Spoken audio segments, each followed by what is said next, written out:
On aimerait bien donner de l'élan aux tables de conversation et élargir nos missions citoyennes par rapport à l'apprentissage du français.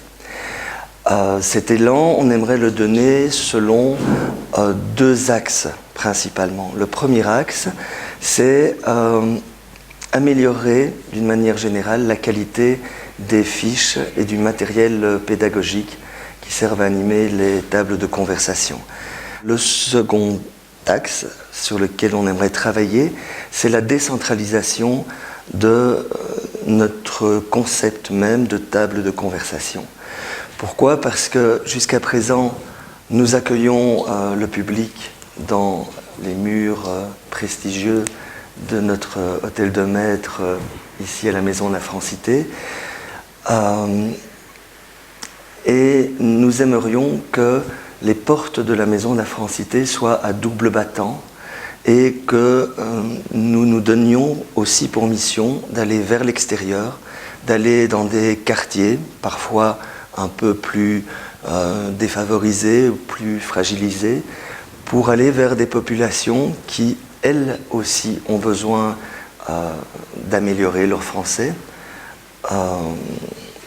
de converser en français et de diversifier encore davantage nos publics en collaborant avec des maisons de quartier, des associations socio-culturelles, des centres culturels, peut-être des CPAS et pourquoi pas faire aussi des partenariats, par exemple avec des institutions comme Fait d'Asile. Ces deux axes vont nous donner évidemment un peu de travail, voire beaucoup de travail dans les semaines qui viennent actuellement. Nous allons devoir trouver des animateurs qui désirent animer ces tables de conversation qui seraient décentralisées.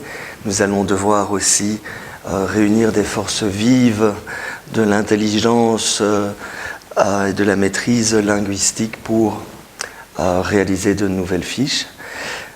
Nous avons aussi différents projets, des nouveautés comme des sorties culturelles qui seraient prétexte à des conversations en français, mais qui auraient un côté ludique en faisant découvrir certains endroits de Bruxelles, etc.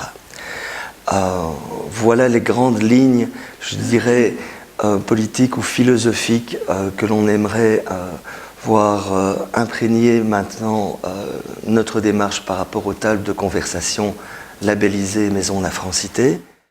Maison de